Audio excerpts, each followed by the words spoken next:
जय हिंद। हम सब जानते हैं JNK में फ्लड आया और लाइट नहीं है, कोई भी क्लासेस प्रॉपर नहीं होगी। ठीक है, कोशिश रहेगी आज की सक्सेसफुल हो जाए क्लास। क्वेश्चंस में लिख रही हूँ, करंट अफेयर्स के हैं, मिक्स क्वेश्चन रहेंगे, एनडीए एग्जाम सीडीएस के लिए जो भी इंपॉर्टेंट क्वेश्चन है वो देखते हैं। ठीक है, 2025 ईयर 2025 इंडियन डिफेंस आर्मी ने कहा है कि जो ईयर 2025 है ईयर ऑफ द रिफॉर्म। ठीक है, पहले hopeful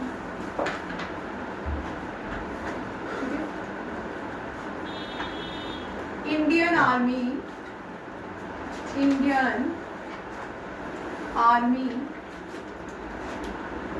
declared 2025 as year of the reforms. Years of the reforms.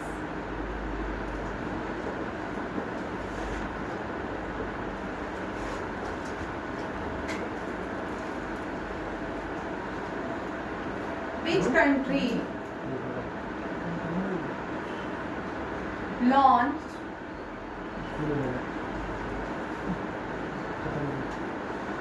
Operation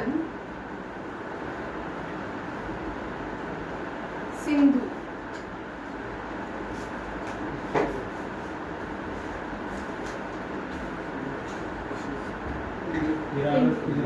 ठीक है, इंडिया। ठीक है, यहाँ पे 5 क्वेश्चन बनेंगे। ठीक है, अब देखो ऑपरेशन सिंधु इंडिया ने लॉन्च किया था कब? जब इजराइल और ईरान का वार हुई थी। ठीक है, ड्यूरिंग द वार यहाँ पे 4 ऑपरेशन लॉन्च की गई हैं। ठीक है, ईरान ने जो ऑपरेशन लॉन्च किया है, ईरान हमेशा एक ही ऑपरेशन लॉन्च करता है, that is a true promise. उसके ऑपरेशन का नाम है ट्रू प्रॉमिस। ये ट्रू प्रॉमिस थर्ड है। कौन सा है? True promise third.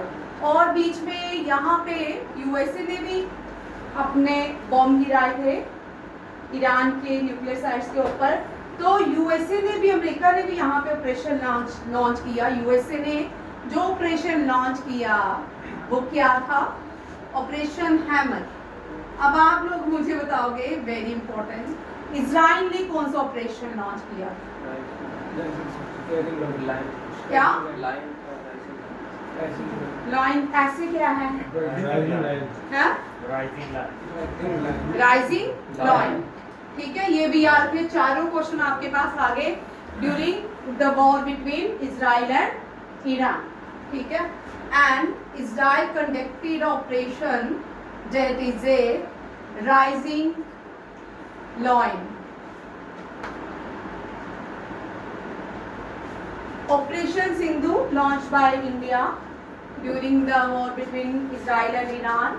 USA also conducted operation during the war between Israel and Iran, and USA launched Operation Hammer and Iran launched Operation True Promise. Iran ने hyper supersonic missile का use किया।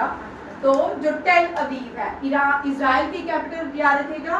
जैसे Israel बड़े सारे country, Syria हो गया, Gaza हो गया, पैलेस्टीन हो गया, वहां पे बिल्कुल खंडर कर दिया है, बिल्कुल डिस्ट्रॉय कर दिया उसने।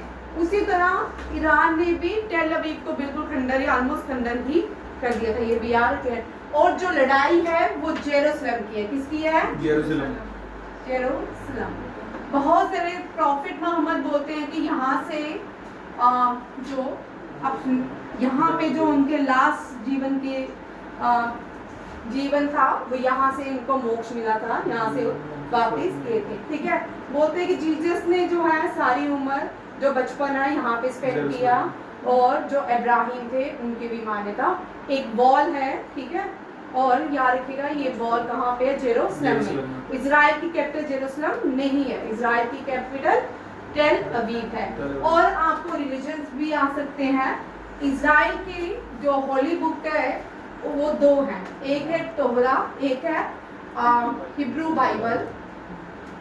कुरान जो है मुस्लिम की होली बुक है, और पर्शियन पारसी लोगों की होली बुक जो है वो कौन सी है? Avesta, the Avesta. बुद्धिज्म की होली बुक जो है वो है त्रिपातिका, और जैनिज्म की होली बुक है अगमास, एंड हिंदू की जो होली बुक है दो मानी जाती गीता रामायण, ठीक है। और जो दुनिया में सबसे बड़ा एपिक है वो महाभारत है। कौन सा है? महाभारत। ये भी कभी भी largest epic in the world is Mahabharata, ये भी लिख लो, ठीक है। और ये सारे अलग अलग अब्राहिम जो थे बेबीलोन बॉर्न हुए थे, प्रॉफिट मोहम्मद मक्का में बॉर्न हुए थे, और जोराष्ट्रन जो पर्शियन लोग हैं उनके गॉड को जोराष्ट्रन कहा जाता है, ठीक है। वो फायर एलिमेंट की पूजा करते हैं। बुद्धिज्म जो लॉर्ड बुद्धा है वो नेपाल में बॉर्न हुए थे, लुम्बिनी में, और महावीर जो है विशाली कुंदम ग्राम में बॉर्न हुए थे, विशाली कुंदम ग्राम में बॉर्न हुए थे। ये भी यहाँ रखिएगा, ये सारे क्वेश्चन। और सिखिज्म जो वाहिद गुरु जी हैं वो हमेशा याद रखिए, वो बॉर्न हुए हैं ननकाना साहिब, बट ननकाना साहिब का जो एडिशन नेम है उसका नाम है तलवंडी, ठीक है। ननकाना गुरु नानक देव जी की सिस्टर का नाम था, उसी के नाम पे ननकाना साहिब नाम पड़ा। ये भी तलवंडी कहाँ पे है? पाकिस्तान में, सिंध में। और ये कौन सी? यहाँ पे मोहनजोदारो, ठीक है। सिंध प्रांत में जो सिविलाइजेशन पाई जाती थी Mohenjodaro, Mohenjodaro on the bank of river Indus, ठीक है। And Harappa on the bank of river Ravi. तीनों को, चारों क्वेश्चन याद रखिएगा। हड़प्पा, रावी, मोहनजोदारो, इंडस, और कालीबंगा गागर, राखीगढ़ी गागर, धोलावीरा लूनी, और मांडा जो सिविलाइजेशन है on the bank of Chenab river. ये भी सारे याद रखनी है, ठीक है। नेक्स्ट क्वेश्चन है, ऑपरेशन कर रहे हैं, पहले इन ऑपरेशंस को कर लेते हैं। सिंधु इंडिया ने लॉन्च किया है जब ईरान और इजराइल के बीच लड़ाई हुई, भारतीयों को ईरान से लाने के लिए ऑपरेशन सिंधु। अफगानिस्तान में 2 साल पहले अफगानिस्तान से भी भारतीयों को लाया गया, उसके लिए एक ऑपरेशन लॉन्च किया गया, ऑपरेशन देवी शक्ति। ऑपरेशन देवी शक्ति याद रखिएगा, ऑपरेशन देवी शक्ति अफगानिस्तान।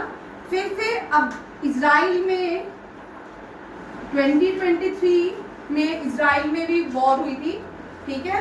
तो यूक्रेन, हाँ यूक्रेन में, यूक्रेन और रशिया के बीच जो यूक्रेन और रशिया की जो वॉर हुई थी, तो ऑपरेशन गंगा लॉन्च किया गया था। और भारतीयों को इजराइल से लाने के लिए 2023 में इजराइल में वॉर हुई थी फिर से, तो भारतीयों को इजराइल से लाने के लिए ऑपरेशन अजय लॉन्च किया गया था। क्या? ऑपरेशन अजय। पार्लियामेंट में जो अटैक हुआ, तो मुझे बताएगा पार्लियामेंट में जो अटैक हुआ उसके लिए कौन सा ऑपरेशन लॉन्च किया गया था? क्या? ब्लू स्टार गोल्डन टेम्पल के लिए। गोल्डन टेम्पल में KPS गिल लीड किया। गोल्डन टेम्पल में जो ऑपरेशन लॉन्च किया गया था which was led by KPS Gill and that is the operation blue star. Sarva Shakti, operation Sarva Shakti launch by Indian army on Pir Panjal range.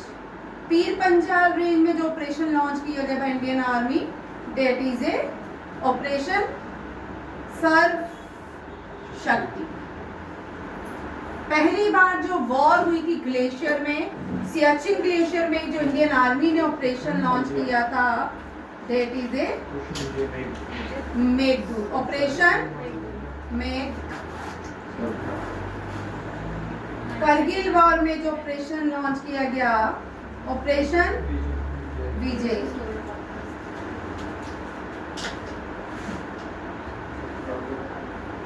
Operation पराक्रम, ऑपरेशन पराक्रम जो है पार्लियामेंट अटैक जब किया गया था ऑपरेशन पराक्रम लॉन्च किया गया था। ताज होटल पे जो मिलिटेंट ने अटैक किया था, ताज होटल में, उसमें operation tornado, operation tornado. Amarnath के लिए रिसेंटली जो ऑपरेशन लॉन्च किया गया है, अमरनाथ केव के लिए, पिलग्रिम्स के लिए ऑपरेशन महादेव और ऑपरेशन सिंदूर। पहलगाम टेररिस्ट अटैक के लिए operation Sindoor led by Indian navy, ठीक है, एयरफोर्स, रफाल, ठीक है, operation Sindoor led by Rafale, ठीक है, ये भी याद रखिएगा, इंडियन एयरफोर्स। चीफ कौन है इंडियन एयरफोर्स के? अमरप्रीत सिंह। हाँ, Amarpreet Singh, very important, Amarpreet Singh. Recently operation, अब दूसरी कंट्रीज के लिए म्यांमार में जो अर्थक्वेक आया रिसेंटली, म्यांमार, अफगानिस्तान में कल 800 लोगों से भी ऊपर जरा, ठीक है, म्यांमार, तुर्किया, ठीक है, म्यांमार में ऑपरेशन ब्रह्मा, ठीक है। अर्थक्वेक के लिए ऑपरेशन ब्रह्मा जो है ये किसके लिए लॉन्च किया गया? म्यांमार पे। ऑपरेशन तुर्की जो है यहाँ पे ऑपरेशन तुर्की के लिए लॉन्च किया गया था, ये भी याद रखिएगा। नेक्स्ट क्वेश्चन आता है फैल्कन, ये जो है एनवायरनमेंट के लिए लगाया गया ऑपरेशन, ये ऑपरेशन असम। फैल्कन जो है ये वन हॉर्न डायनासोर को बचाने के लिए ऑपरेशन लाया गया है फैल्कन, ठीक है। ये एनवायरनमेंट से क्वेश्चन है, जेकेएसएसबी वाले इसको रख ले, ठीक है, जेकेएसएसबी से एग्जाम से क्वेश्चन रहता है।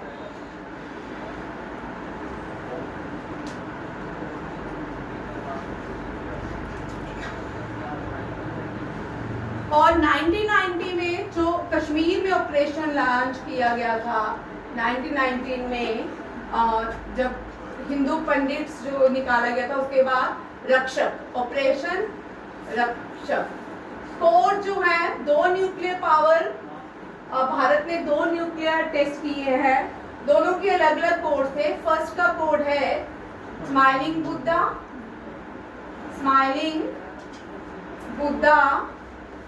and the second code is Shakti. And who was the first prime minister during the code conducted Smiling Buddha? Indira Gandhi. And Operation Shakti, Atal Bihari Vajpayee,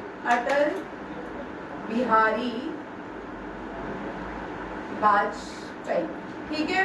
और यहाँ पे रिसेंटली भारत ने एक अटल क्या बनाया है? अटल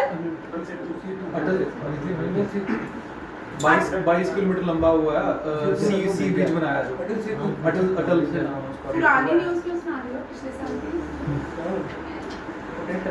है, अटल सेतु नहीं है, ये अभी रिसेंटली क्वेश्चन किए हैं मैंने। ओ भाई ब्रिज नहीं, मैं इंडियन आर्मी की बात कर रही हूँ। 6 फास्ट पेट्रोल वेसल, 6 ये कितना मैंने तुम्हें इस बार क्वेश्चन करवाया है?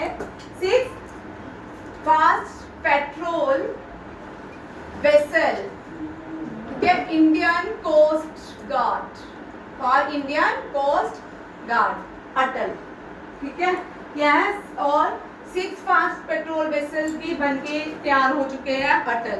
और जो फर्स्ट है दैट इज अदम्या आ चुका है।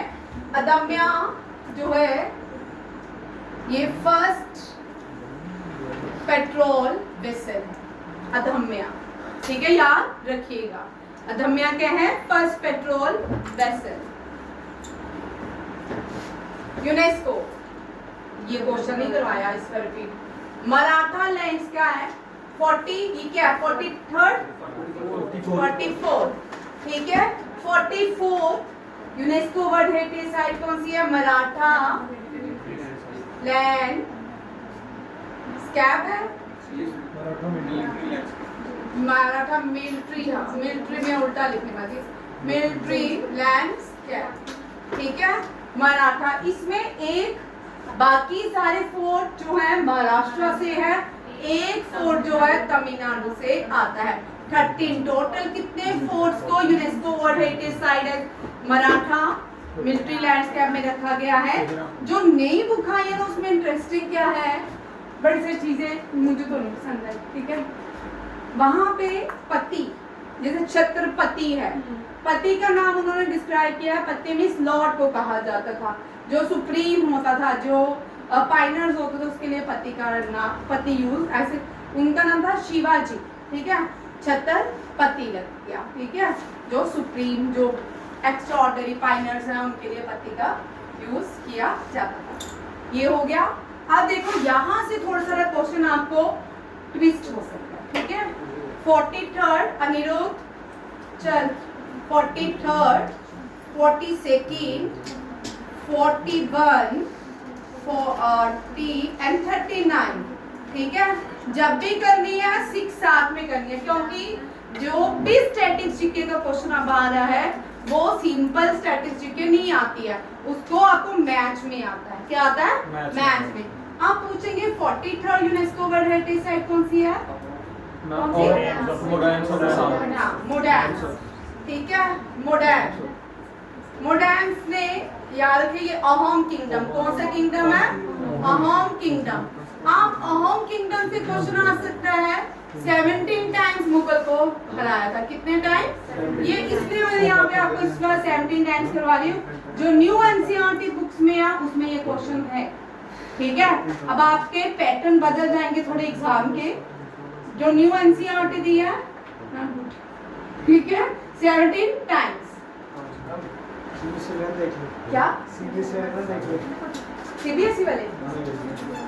यहाँ क्या है कि जो इंडिया को सबसे पहले पर्शिया जो था वो सबसे पहले पर्शियन लोग इंडिया को, सिंधु को हिंदू बोलते थे।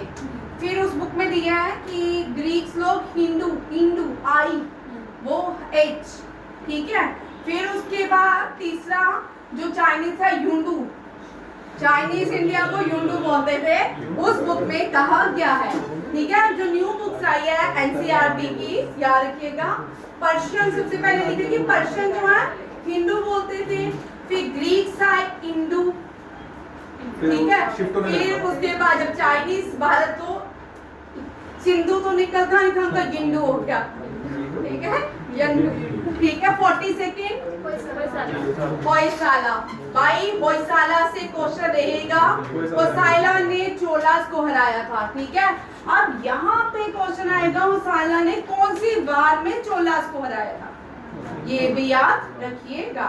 होयसाला कहाँ पे है? कर्नाटका में। कहाँ पे है? कर्नाटका में। वेरी इंपॉर्टेंट क्वेश्चन, जो ज्यादा अपना जिसको लगता है मैं टारगेट पूरा करूंगा, तो होयसाला से क्वेश्चन लिख लीजिए भाई, ठीक है। चोलास को हराने वाले होयसाला थे। 41st, very good, Shanti Niketan. Shanti Niketan जो है, Shanti Niketan Rabindranath Tagore, R.N. Tagore. R.N. Tagore, first Indian to get Nobel Prize, and he was not the first Indian to get the knighthood award, but he was the first to return the knighthood award during after the Jallianwala Bagh massacre, ठीक है। ये NCERT का question है, NCERT के class 6 में ये question है, ठीक है। मैं साथ में, क्योंकि एनसीईआरटी के क्वेश्चंस आते हैं, याद रखिएगा, तो एनसीईआरटी का ये एनसीईआरटी में क्वेश्चन, ठीक। और ये शांति निकेतन वेस्ट बंगाल में, कहाँ पे है? और ये जो मोडोम है ये असम में, ठीक है, ये भी याद रखिएगा। शांति निकेतन वेस्ट, और रविंद्रनाथ टैगोर ने ही गांधी जी को महात्मा कहा था। गांधी जी को महात्मा का टाइटल रविंद्रनाथ टैगोर ने दिया था, फादर का टाइटल सुभाष चंद्र बोस ने। दोनों याद रखिएगा, फादर का टाइटल सुभाष चंद्र बोस ने और महात्मा का रविंद्रनाथ टैगोर ने। और रविंद्रनाथ टैगोर, दो क्वेश्चन इनसे याद रखिए, दोनों ही इंपॉर्टेंट है, ठीक है। 1896 एंड 1911, ठीक है। ये दोनों ही इंडियन नेशनल कांग्रेस के बंगाल सेशन था। कौन सा सेशन था? बंगाल सेशन। इस बंगाल सेशन में एक में नेशनल सॉन्ग गाया गया, एक में नेशनल एंथम गाया गया। नेशनल सॉन्ग पहली बार कौन सी लैंग्वेज में गाया गया? बंगाली। ठीक है, बाद में इसको संस्कृत में ठीक है बनाया गया। और national song sung by RN. Tagore. अब कंपोज्ड बाय, ठीक है, ये दोनों क्वेश्चन अंतर देखिए। ठीक है, ये क्वेश्चन जिनको नहीं आता सब लोग सोचते हैं कि बंकिम चंद्र चटर्जी ने ही गाया होगा, but compose bye Bankim Chandra Chatterjee. और बुक का नाम आनंदमठ। बुक का नाम आनंदमठ, याद रखिएगा, बुक का नाम आनंदमठ। और यहाँ पे इंडियन नेशनल कांग्रेस ये जो है नेशनल एंथम, ये कौन सा है नेशनल एंथम? जनगण मन। ठीक है, जनगण मन ये भी बंगाली में गाया गया, बंगाली सेशन था। ठीक है, और इसको आर.एन. टैगोर ने गाया गया। आर.एन. टैगोर की फेमस बुक गीतांजलि, जिसके लिए इसको अवार्ड दिया। भाई नाइटहुड अवार्ड देखिए कितने, अकॉर्डिंग टू मी ये कोई आपको अवार्ड दे रहा है, सम्मानित कर रहा है, आप किंग के आगे झुक के सम्मान ले रहे हो। नाइटहुड अवार्ड देखिए आपने कभी, देखना कैसे लेते हैं। हमारे यहाँ पे पद्मश्री सबसे ज्यादा दिए जाते हैं ऑर्डिनरी लोगों को, आफ्टर 2014। वो इतने बुजुर्ग लोग होते हैं, इतने रूट्स से आते हैं लोग, शायद वो एक टाइम का खाना भी नहीं खा पाते होंगे। उनको सम्मान देने के लिए वो कैसे आते हैं? वो प्रेजेंट के आगे खड़े होके प्रेजेंट को आराम से अवार्ड, नाइटहुड में आपको अवार्ड लेना है, नीचे झुको, फिर वो तलवार से आपको ऑनर करेंगे। ठीक है, आप झुक के अवार्ड दिए जाते हैं, आपको सम्मान दे रहे, पहले हमारे आगे झुको, हम आपको उसकी वैल्यू, उसकी कीमत दे रहे हैं। भाई बड़ी सारी चीजें हैं। ठीक है, इंडिया में सम्मानित करते हैं तो लोग खुद ही, प्रेसिडेंट किसी के पास जो नहीं अनेबल, जो चल नहीं सकता या घर पे नहीं, आप प्रेसिडेंट ऑफ इंडिया, उसके घर जाके अवार्ड दिया जाता। ठीक है, ये भी याद रखिएगा। अब यहाँ पे ये वाला जो सेशन है ना 1911, इससे क्वेश्चन रहता है। जब भी आपने एनडीए 1905 से क्वेश्चन रहता है, 1911 से इंडियन नेशनल कांग्रेस का क्वेश्चन रहता है। ठीक है, 1905 से 2017 में भी क्वेश्चन था, फिर 2020 में भी क्वेश्चन था, लॉर्ड कर्जन से था। ठीक है, और यहाँ इसी बीच तब एक्टिव लोग कौन थे भारत के? तब महात्मा गांधी भारत में नहीं थे। ठीक है, उसी मैंने आपको बताए थे कि बाल पाललाल और दामोदर सावरकर, और वहां पे कौन था? मैम गोपाल कृष्ण गोखले, मॉडरेट थे ना वो, एक एक्सट्रीमिस्ट थे और मॉडरेट। गोपाल कृष्ण गोखले, और बाहर कौन थे? और यहाँ पे इस टाइम जो एक्टिव ऑर्गेनाइजेशन थी वो कौन सी थी? अनुसुईया ऑर्गेनाइजेशन। ठीक है, इसी बीच 1907 में यंगेस्ट जो भारत के यंगेस्ट बॉय था, खुदीराम बोस को हैंग किया गया। और किसको हैंग किया गया फॉरेन में? और 1907 में बीकाजी कामा ने पहली बार भारत के झंडे को जर्मनी में लहराया। ठीक है, मदनलाल डिंगरा को भी फांसी दी गई लॉर्ड कर्जन को मारने के लिए। ये सारे लोग इस टाइम एक्टिव थे। हमने आधा इतिहास पढ़ा था। ठीक है, जो बड़े फेमस लोग थे वो नहीं पढ़ाए। ठीक है, गांधी जी 1905 में अफ्रीका में रहते थे। ठीक है, गांधी जी को बुलाया था उनके पॉलिटिकल गुरु, क्या नाम है? गोपाल कृष्ण गोखले। ठीक है, और गोपाल कृष्ण गोखले 1905 में शायद इंडियन नेशनल कांग्रेस के प्रेसिडेंट भी थे। और ये वाराणसी सेशन था, ये भी याद रखिएगा। 1915 में गांधी जी वापिस आते हैं, 9 जनवरी 1915 में। ठीक है, और फिर उसके बाद गांधी जी एक साथ भ्रमण करते हैं, फिर सत्याग्रह आंदोलन स्टार्ट होता है। पहला सत्याग्रह आंदोलन चंपारण में ऑर्गेनाइज किया जाता है, फिर खेड़ा, फिर अहमदाबाद। उसके बाद 1919 में इंपीरियल लेजिस्लेटिव एक्ट पास होता है, रोल आउट एक्ट पास होता है, उसके बाद जलियांवाला बाग होता है, फिर उसके बाद थोड़ा नॉन कोऑपरेशन मूवमेंट जो है, ये नॉन कोऑपरेशन मूवमेंट है। क्वेश्चन आता है, रिपीट कर रही हूँ क्योंकि रिवाइज ये सारे रहेंगे, ये क्वेश्चन जरूर आ रहा है, ठीक है। नॉन कोऑपरेशन मूवमेंट में क्या हुआ, फिर जलियांवाला बाग कॉल्ड ऑफ हो जाता है, फिर 1930 में फिर से एक्टिव होता है, दांडी मार्च आता है। दांडी मार्च में 11 शर्तें 30 लिखी जाती है, 11 माननी होती है, लॉर्ड इरविन को लेटर लिखा जाता है। दांडी मार्च के बाद जो मेजर फैक्ट हुआ वो पूना पैक्ट हुआ।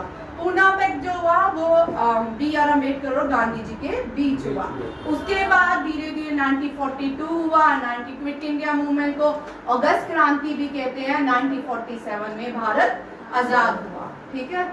भारत आजाद होने से पहले ही जो सरकार थी भारत की 1945 में ही बनना शुरू हो गई थी। आप देख सकते हो उसके कैबिनेट भी, ठीक है। और जो पहले प्राइम मिनिस्टर जिनको सबसे ज्यादा वोटिंग मिली थी, राइट टू वोट जब किया गया था, वो सरदार पटेल थे, और जवाहरलाल नेहरू को कोई भी वोट नहीं मिला, और उसके बावजूद भी जवाहरलाल नेहरू भारत के पहले प्राइम मिनिस्टर बने। चलिए यहाँ पे अब 40th कौन सा है, Dholavira.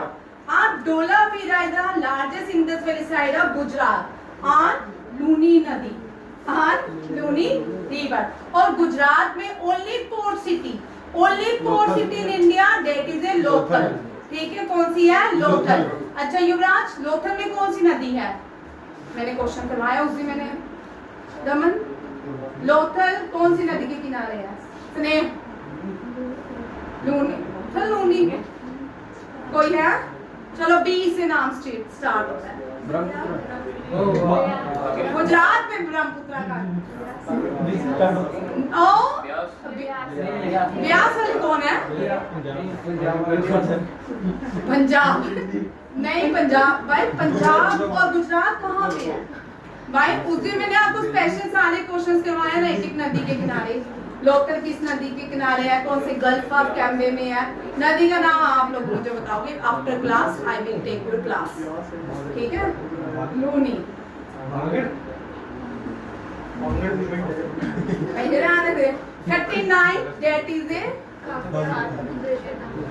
Rudra Ramappa temple, that is a Ramappa temple. Ramappa temple built by Kakatiya dynasty, किसने, Kakatiyas. Rudrama Devi was a prominent Kakatiya ruler, she was female and she built Ramappa temple. Ramappa temple dedicated to lord Shiva. And Golconda fort, बड़ी बार क्वेश्चन आया पिछले 4 साल में, हर एक एग्जाम में गोलकोंडा फोर्ट बड़ी बार पूछा गया है। जब ये प्री एनिशियन पीरियड था, काकतियास ने गोलकोंडा बनाया था। इसके बाद धीरे धीरे लोग आए, कैप्चर करते रहे, ब्रिटिशर्स आए, ठीक है। सब अपने अपने हिसाब से गोलकोंडा फोर्ट को बनाते गए। याद रखिएगा ये कहाँ पे, तेलंगाना में, ये कहाँ पे है, और ठीक है, ये आपका आ गया। और first wall city in India, first wall city Ahmedabad. कौन सा है, Ahmedabad. And second wall city, अब बोलो जयपुर, ठीक है, जयपुर। ये सारे क्वेश्चंस हैं जिसमें से आपको 100% आने के चांसेस हैं। नेक्स्ट क्वेश्चन देखिए, क्या बोल आप, चलो ब्रिक्स, ठीक है, ये शायद खराब है। ब्रिक्स, बिमस्टेक, G20, SCO इस साल कहाँ हुई, ठीक है। ब्रिक्स,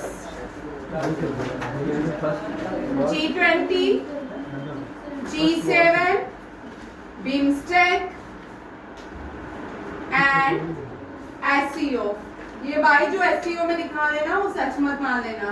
आपको लगता है कि चाइना इज विद इंडिया, कभी हो नहीं सकता, ठीक है। बट मैम इंटरनेशनल पॉलिटिक्स में कोई किसी का दुश्मनी, कोई किसी का फ्रेंड नहीं होता। सारे हमारे यहाँ पॉलिटिशियन हो गए। नहीं सब्जेक्ट था मेरा इंटरनेशनल रिलेशन, ठीक है। मैम आ गई है सर, अभी 2 क्वेश्चन भी नहीं हुए। ब्रिक्स जो है इस साल ब्राजील में हुई, कहाँ हुई, आप यहाँ पे क्वेश्चन ट्विस्ट होगा, ठीक है, ट्विस्ट करते हैं थोड़ा सा क्वेश्चन। जो ब्राजील में हुआ 10th कंट्री कौन सी ब्रिक्स की मेंबर बनी? ब्रिक्स बैंक की अलग से मेंबर बनी है नाइजीरिया। नाइजीरिया जो है पहली अफ्रीकन कंट्री है जो ब्रिक्स बैंक की मेंबर बनी है। BRICS means Brazil, Russia, India, China and अब है Iran, Ethiopia, United Arab Emirates और दो है इंडोनेशिया, एक रह गई, ठीक है। और ये ब्राजील में जो 10th देश ब्रिक्स का मेंबर बना डेट इज इंडोनेशिया। याद रखिएगा। G20 कहाँ पे हुआ? G20 Canada. तो G7 कहाँ हुआ? इटली बीमस्टेक कहाँ हुआ? थाईलैंड में हुआ।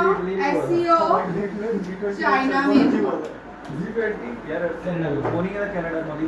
भाई G7 में कनाडा गया था मोदी, ठीक है। तुम्हारे G20 बड़ा इंपॉर्टेंट है, बिल्कुल इजी वे है G20 को याद करने का। आप सिर्फ याद रखिए 2023 कहाँ हुआ G20?